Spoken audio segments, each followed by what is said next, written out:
Every one of us has a talent. It may be singing beautifully, drawing artistically, writing poetically. We're all different. Our special talents make us happy. We are all unique in our own way, living in a world full of peace, love, and happiness. But what if our talent became our bane? Well, my talent did become my bane. Let me tell you how. My name is Jenny, and I'm 16 years old. I lived in a quiet neighborhood with my parents and my little brother Matthew. I didn't have a lot of friends or hobbies.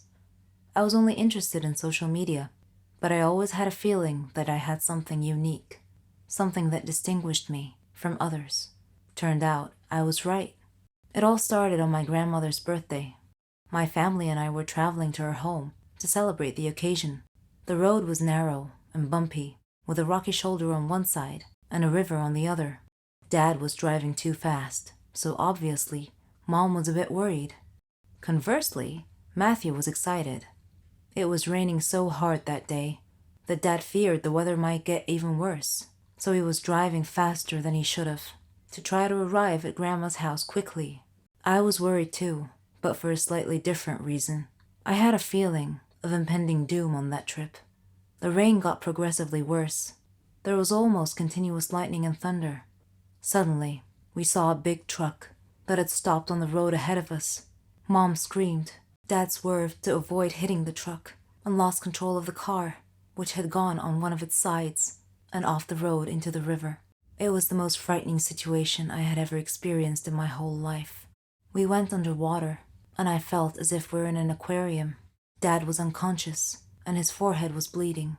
Mom was struggling, and Matthew was paralyzed with fear, his eyes tightly shut. Then, my vision went dark. When I woke up, I found myself in a hospital bed, with a team of doctors around me. When I asked them about my family, the look on their faces told me that I was the sole survivor of that horrible accident. Several days had passed since the accident. I was having trouble sleeping. The doctors gave me some sleeping pills. They even tried hypnosis to help me sleep. Grandma came to visit me. She was very sad. She said I could come live with her. My whole life was turned upside down in an instant. A police officer at the hospital was kind enough to drive Grandma and I to her home. After he dropped us off, something strange happened. In a fraction of a second, I had a vision, a momentary premonition that something bad was going to happen to him. I saw him trying to catch a thief, and suddenly crashing into another car. So I thanked him for the ride, and told him to take care of himself, to be very careful. He smiled, and said that he will. The very next day, as I was watching the news, I saw a report that that very same kind officer had died in a car crash, just like my premonition. Grandma was upset when I told her what had happened. I didn't tell her that I had foreseen his death, because I knew that she wouldn't believe me. In fact, she might have even thought I was crazy. This strange turn of events happened again, with one of our neighbors, who visited us one day. She was a kind, lovely woman. I had a premonition that she would die in her kitchen due to a gas line explosion. I urged her to be careful with the cooking gas, because it could be so dangerous. But she just laughed and said that she loved cooking, and that there's nothing to fear. Grandma got a bit upset with me for making a big deal out of nothing. She said that I was just a little paranoid due to the accident, and that my imagination was getting way too overactive, and that I shouldn't try to scare people. Needless to say, the neighbor that I had warned did indeed die in a gas line explosion 4 days later. Coincidence? I think not. Am I somehow causing these incidents to happen? I couldn't help but think that I was somehow linked to the whole thing. I searched the internet for any information about this phenomena, and I found that it was common in people who had been involved in a traumatic experience, especially almost drowning incidents. I read a research that said that parts of the subject's brain would become very active. After our neighbor's accident, my aunt and uncle came to visit us. I had missed them a lot, but yet again, I had a premonition that they would have an accident going home, causing their car to explode and crash into the river. 2 days later, they were preparing to leave and head home. I begged them to stay one more night, but they said that they couldn't because they had work the next day. I told Grandma about my premonition, and she scolded me, told me to stop this nonsense. She thought it was my overactive imagination again. My uncle came in as Grandma was scolding me and asked me what was wrong. I wanted to say Nothing important, Uncle. Just premonitions of doom, that's all. But I didn't. I went to sleep instead and had a dream that Uncle was going to get run over by a car. Suddenly, I woke up to the sound of Uncle and Grandma's voices. They were talking about me, and it was raining outside. Uncle stood up and said that he had to get something from his car. I sat up straight and shouted, "No, don't go." Uncle said, "Jenny, it'll be fine. I'll just get something from the car." I couldn't dissuade him from going, so I followed him out. Uncle went out to his car and was standing by its door, which was facing the road. Then I saw the headlights. A car was coming down the road, driving towards us. I saw the car hit a flooded spot on the road and suddenly began sliding sideways, right towards Uncle. Instinctively, I made a decision to try and protect him. I had to at least try. I jumped in front of the swerving car. The driver saw me and tried to regain control. Suddenly, I felt a warm sunshine mysteriously coming down from the sky amidst the rain, and I felt calm and safe. And I had one final premonition before everything went dark. Hi, my name is Selena. I'm 19 years old, and I'm just crazy about basketball. I follow all the sports news, the star players, and the league statistics. I know the names of all the famous players around the world. My friends were amused by this because their interests ran more towards makeup, fashion, singers, and movie stars.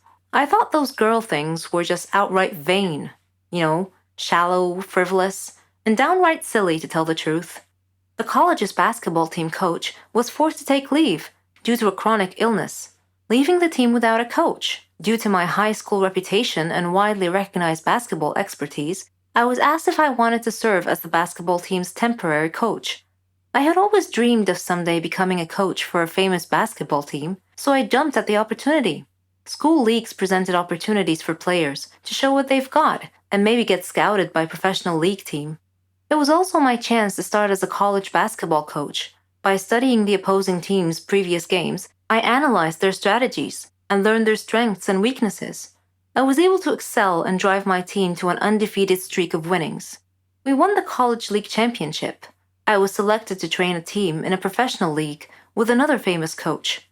It was an incredible opportunity for me to up my game a notch. During this time, I met an opposing team's coach named Jacob, who was something of a genius when it came to winning basketball strategies. He shared the same dreams as mine.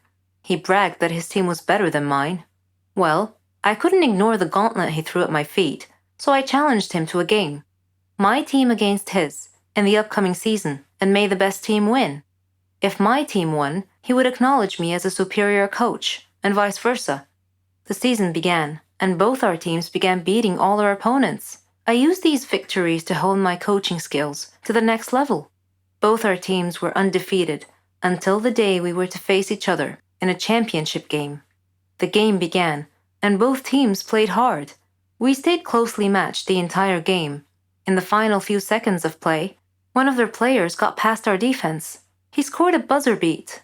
I was crushed and began to cry, but my team's fans in the stadium broke into a loud applause. They began chanting my name, acknowledging that I have given them a great competitive, entertaining game. Jacob came over to me. I figured he came to gloat, but instead, he got down on one knee and presented me with an engagement ring. I was in shock. The stadium cheered even louder. I may have lost the game that day, but for some reason, I felt like a winner. Hello, I'm Sarah. Ever heard of a phobia before? Don't worry, it's not contagious or anything. It just means you're scared of something in particular. Places, people, things. I have a phobia, but I don't like to talk about it, and I definitely don't want to be seen in that state. I was in my second year at college. I had been very busy that semester because we had a lot of assignments, and it was fine. I liked studying and completing tasks, but I was never a nerd or a geek. No. I like to dress nicely too. I have my own fashion and style. It wasn't easy making friends though. There were two types of people at my school. Smart nerds who couldn't care less how they dress, and complete airheads who dressed nice. I didn't fit in either one of those groups, so I basically kept to myself until one day I got assigned to do a task with a girl and a boy, Jane and Kyle. They didn't look nerdy at all, and I thought to myself, oh great, looks like I'll be doing all the work. But when we started talking about the project, They didn't just sit there or toss ridiculous retorts. All three of us were having an actual conversation about the topic. I was so thrilled. It finally seemed like I belonged somewhere. We became friends and did everything together. We could tell each other anything. Well, not everything. I had one secret from my friends. I never told them I had a phobia. Anyway, a year later, Jane moved to Germany with her parents. She was going to finish college there. So it was just Kyle and I now. All through college, we were the best of friends. We even did our graduation project together. On graduation day, Kyle and I were supposed to go out for dinner. He wouldn't tell me where, said it was a surprise. And what a surprise it was. He had picked the highest tower in the whole city to eat dinner at the very top. I don't have a problem with high places in particular. In fact, I'm sure I'll love the view if I ever make it to the top. No, I had a problem with the elevator. A phobia, to be precise. So we were standing at the base of the tower, and Kyle was happily listing all the great features and restaurants up there, but I didn't hear any of it. I was too busy fretting, frozen to the spot, desperately trying to find a way out of the situation. I couldn't say no to Kyle, who was all excited to go up the tower, so I clenched it in and tried my best to stay calm. We got in the elevator, and the doors shut. I couldn't control what came after that.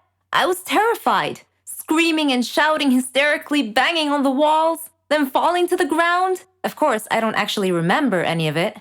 Kyle told me later on. The last thing I remember was the elevator doors shutting close. When I came to, I was at the hospital. Kyle was sitting by my bed looking worried. When he saw that I woke up and that I was feeling fine, he started laughing at me, saying, "Why didn't you tell me you had a phobia?" I felt ridiculous and started laughing too. And then, out of nowhere, he proposed. It was his plan all along, although he pictured it at the top of the tower. All that happened 3 years ago. We're married now, and we have a baby girl. I'm being treated for my phobia. It's not completely gone, but I'm way better now. Apparently, hiding my problems never solves them. I'll have to face them, sooner or later. Tradition and Perdition. This article has an intriguing title, doesn't it? I wonder what strange storyline you were trying to imagine in your mind. Maybe you are right, maybe you are wrong, or maybe the story is totally different from what you are imagining. Let's see how good your imagination is. My name is Samuel, Sam for short. I'm 23 years old, and I'm an electronic engineer. I'm just an average person like the majority of people you meet in daily life. Nothing special. My only goal in life is to fall in love. I dream of having a girlfriend that I can love, protect, support, do my best for, and make happy. She would be my queen, and I would be her knight in shining armor. But I know that love stories rarely reflect real life. I've tried to date a lot of girls so far, but I've failed every time, to the point where I've lost hope. So I decided to just focus on my work until one day, destiny surprised me and brought Maya into my little world. I work in software and social media, and I have a consulting website where people can contact me to help them with computer problems. I was never bothered by customers' personalities. To me, they're just customer numbers and cash cows. Until Maya called me. She had a problem with her laptop and asked for my help fixing it. I don't know why I took my time solving her problem, but then again, I do because I like to hear the sound of her soft voice. Before hanging up, I asked her to call me later socially. I expected her to make an excuse why she couldn't, but after 2 minutes, she promised to call me later. I was thrilled by her response. I waited many days for her call. It never came, and I began to lose hope, when suddenly, she did call me again. We talked for hours. Time simply flew by so quickly. I felt as if I loved her, but how can that be when I've never even met her before? We decided to meet up at a botanical garden. She told me she would wear a purple dress with mottled flowers on it. I told her I would be holding some flowers. I arrived at the garden and skimmed through the crowds looking for her, but couldn't find her. Then suddenly I heard her soft voice behind me say, "Hello." I turned around. Her face was angelic. We sat, ate, chatted, and laughed. When I took her home, she looked at me suddenly and said, "I might love you." No one could imagine my feelings at that moment. I was in seventh heaven. I asked her to marry me at that very moment, but she hesitated. I asked her what was wrong. At my insistence, she told me she had a secret that she couldn't tell me. I asked if she was in love with another guy. She hugged me and said, "Of course not." I thought, why does destiny have to make life so complicated? Regardless, I made up my mind to meet her family, so I visited her father at work, and he invited me to their home. When I got there, I found that they were an elegant Asian family, so polite. They were everything I could have hoped for. Maya spoke in a subdued manner on occasion and was looking around a lot. I thought that maybe that was because she was nervous with me being there to meet her family. We selected a wedding date just 2 weeks from now. Maya seemed sad during this period, and I asked her many times what was wrong, but she never answered me.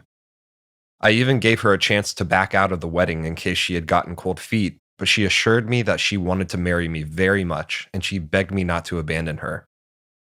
I was puzzled by her behavior. At our wedding party, I was ecstatic. I invited my family and friends. I was waiting for Maya, and she arrived wearing a veil and escorted by her father. The veil was very dark, and I couldn't see her face at all. I thought perhaps she was very shy or embarrassed on this special day when she was the focus of everyone. After the party, we drove home. I tried to hold her hand, but she pulled her hand away. That's odd, I thought.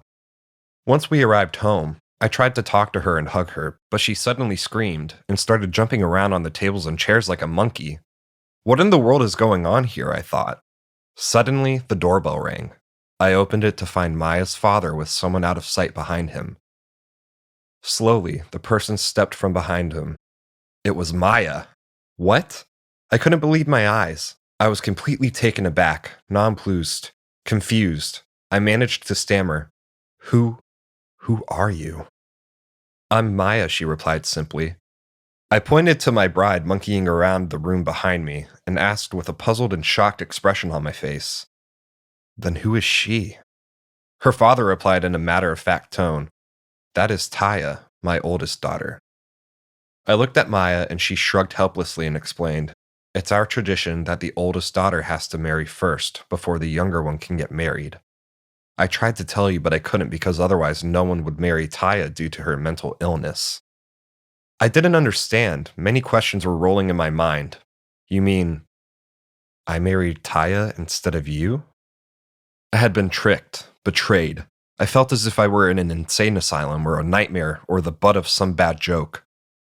Some days after this travesty, when I would find myself walking down the street in a trance, I would frequently break out in hysterical laughter. Passers-by would look at me askance and move away from me as if I were some raving lunatic. Perhaps I was. I had become a laughingstock once news of my story made the rounds. Maya and her father had pulled off their shady scheme flawlessly and suckered me right in. And I fell for it. Lying on a psychiatrist's couch, I asked him, "Doctor, what is the wrong with me?"